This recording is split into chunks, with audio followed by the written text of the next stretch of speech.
in Dostoiévski's book, Crime and Punishment, he has his main character, Raskolnikov, decides that he's going to commit a murder, and he has very good justification for the murder. And Dostoiévski is very good at this. He puts his characters into very, very difficult moral situations and gives them full justification for pursuing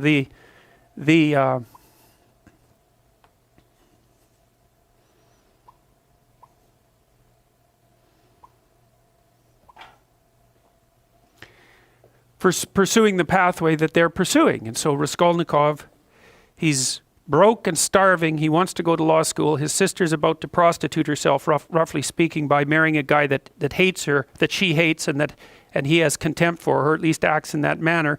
He's trying to rescue his mother as well, who's also in dire financial straits.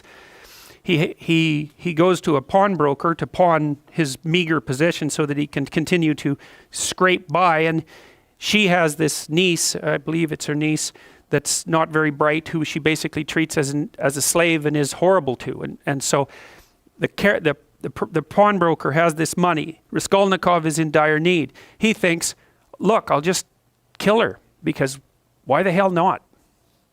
I'll take her money. She's not doing any good with it anyways. I'll free her niece, who's just lurking as a slave. She's got all these other people tangled up in her pawnbroker schemes. All that'll happen is the world will be a better place. And the only thing that's holding me back is conventional moral cowardice. And, you know, Dostoiévski has his character in Crime and Punishment go through days, hours and days and weeks of intense imagination about this, rationalization about this, trying to justify himself, placing himself outside the law so that he can perpetrate this act, and telling himself with all the best nihilistic arguments that the only possible thing that could be holding him back is an arbitrary sense of indoctrinated morality. And so Dostoiévski explores that. He does commit the murder, and then of course all hell breaks loose because things don't necessarily turn out the way that you want. He gets away with it, however. Well, he gets away with it technically because no one knows he did it. But he doesn't get away with it in relationship to his own conscience.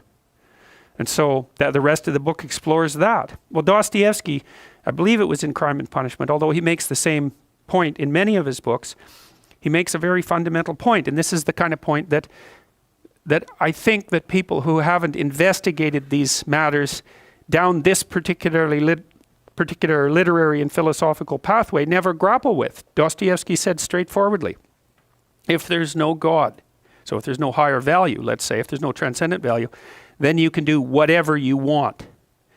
And that's the question that he's investigating. And you see, this is why I have such frustration, say, with people like Sam Harris, the sort of radical atheists, because they seem to think that once human beings abandon their grounding in the transcendent, that the plausible way forward is with a kind of purist rationality that automatically attributes to other people equivalent value. It's like, I just don't understand that. They believe that that's the rational pathway.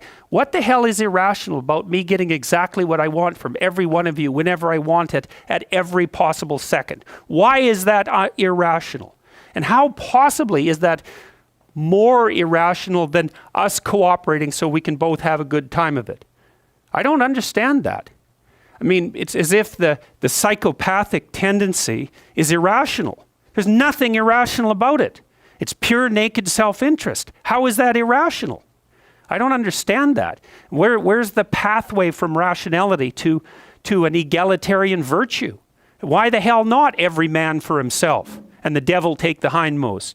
It's a perfectly coherent philosophy. And it's actually one that you can institute in the world with a fair bit of material success if you want to do it.